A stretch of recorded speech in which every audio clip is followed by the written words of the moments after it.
அடிக்கிற வெயிலுக்கு பார்த்தீங்கன்னா, நல்லா குளு குளு குளுன்னு சொல்லிட்டு ஒரு டிஷ் பார்க்கலாமா? அதுக்கு கஸ்டர்ட் வச்சு ஃப்ரூட் சாலட் மாரி பண்ண போறேன். வாங்க பார்க்கலாமா எப்படி செய்றதுன்னு. கஸ்டர்ட் பவுடர் வந்து எடுத்துட்டு ஒரு பவுல்ல 2 ஸ்பூன் பக்கம் நான் ஆட் பண்ணிட்டு, பால் ஊத்தி கலக்கி வச்சுக்கங்க. இன்னொரு பவுல்ல பால் ஊத்திட்டு, காஞ்சதுக்கப்புறம் சர்க்கரை உங்களுக்கு இனிப்பு எந்த அளவுக்கு தேவையோ அந்த அளவுக்கு ஆட் பண்ணிட்டு, அதுக்கப்புறம் நம்ம ஆல்ரெடி கலக்கி வச்சிருப்போம்ல கஸ்டர்ட் பவுடர் போட்டு, அந்த அந்த வந்து அந்த பால்ல ஊத்திரணும்.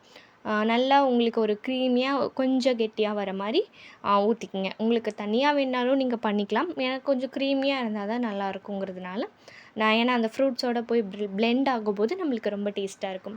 நான் வந்து பார்த்தீங்கன்னா, ஃப்ரூட்ஸ் வந்து பனானாவும், மாதுளம்பழமும் இருந்துச்சு. அப்புறம் ஆல்மண்டும், கேஷ்யூவும் கொஞ்சம் இருந்துச்சு, முந்திரியும். நான் அத வந்து கிரைண்ட் பண்ணி மொத்தமா நான் ஆட் பண்ணிக்கிட்டேன். உங்ககிட்ட என்ன ஃப்ரூட்ஸ் இருக்கோ நீங்க எது வேணா ஆட் பண்ணிக்கலாம். முக்கியமா பனானா இந்த மாரியெல்லாம் ஆட் பண்ணும்போது இன்னுமே வந்து டேஸ்ட் குடுக்கும் நல்லாவே.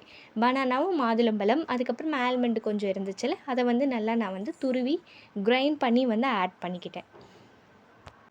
இத வந்து பார்த்தீங்கன்னா, ஆறுனதுக்கப்புறம் ஃப்ரூட்ஸ் எல்லாம் ஆட் பண்ணிட்டு, நல்லா ஃப்ரிட்ஜில வச்சுருங்க. நல்லா கோல்டு பண்ணி ஜில்லுன்னு வச்சு எடுத்து சாப்பிடுங்க. செம்ம டேஸ்ட்டா இருக்கும்.